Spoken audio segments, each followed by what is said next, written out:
this is a review of how to use Google Docs as a student.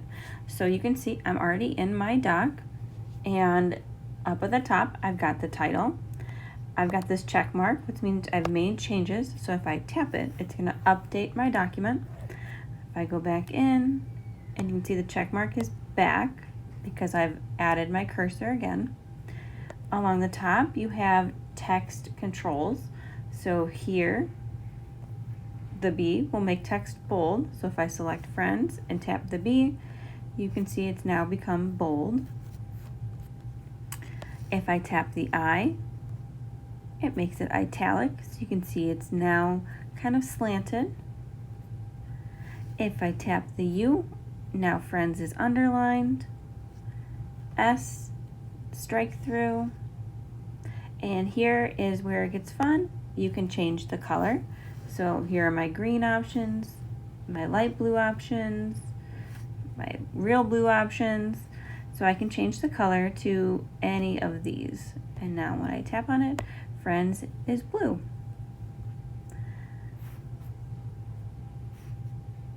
And I'll go back to green, so it's the same. This button is the highlight color, so you can set it to no color, or you can have it highlight in any of these colors. So if I want it to be in green, there it is. Now there's a dash here, so we're going to be looking at the format of the whole paragraph, and these three will show how the text is arranged on the page. So let me get rid of my highlight here. So now if I select my paragraph, right now it's left aligned, so that means all the text here is going to start on the same line. If I change it to center, now it's arranged center, so it's going to line up and distribute the text evenly on the sides. And if I choose this last one, now you can see it's right aligned and that everything is aligned to this side. So this side is where it gets a little messy. In formal writing, we choose the left align most often, but you might use centered if you're writing a caption or describing something. Okay. And these options down here on the side, you might use when you're writing research papers or lists. So these are check boxes. So I can add read here, and when I'm done, I can check it and it's gone. If I am just making a list, you'll use these bullet points here, and it's gonna make a list of things to do. So today we're writing, tomorrow we're reading, and it's just gonna make a list there. If I would rather have things numbered, so I wanna do them in order, you can change it to numbers here. And within these, if you're writing and you need to change the indent, you can use these buttons here, and you can see my one changed to an A, and you can change it back. So we're gonna delete those for now because we don't need them. And a couple more things to note.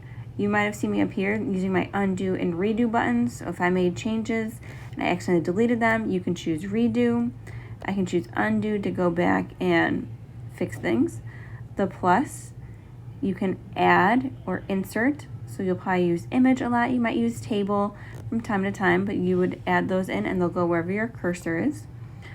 The letter is pretty much what we just did with the text. So you can change the formatting, you can clear all formatting, and most notably, which is not over here, you can change the font size up or down, and you can change the font itself. So if you don't like the font that's in here, you do have other options, but again, make sure it's something your teacher can read. And under paragraph, again, everything that's here is what we did over here as well. And finally, when you're done with your doc, you can change the layout. Whoops. So it's print format. But what you might not know is if you click the title over here, you can actually rename it right from here, which is nice if you need to change it to your name or something to turn in. So you could change it there. You don't have to go out. And when you're ready to set it up or to share it, you go to share and export, send a copy, choose PDF, and you can send it right to Schoology.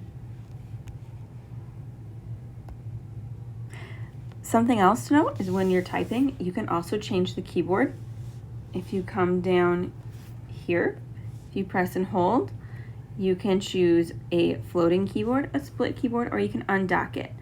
So if you want it to float, it's going to make it really small, and you can drag it around by pressing here and moving it around, and it's basically like a phone keyboard. When you're ready for it to go back, you just drag it down to the bottom, and it should go back. It's being a little tricky for me.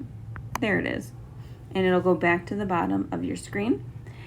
If you want it to split, so you can use both sides, it gives you a little bit more room, you can do that as well.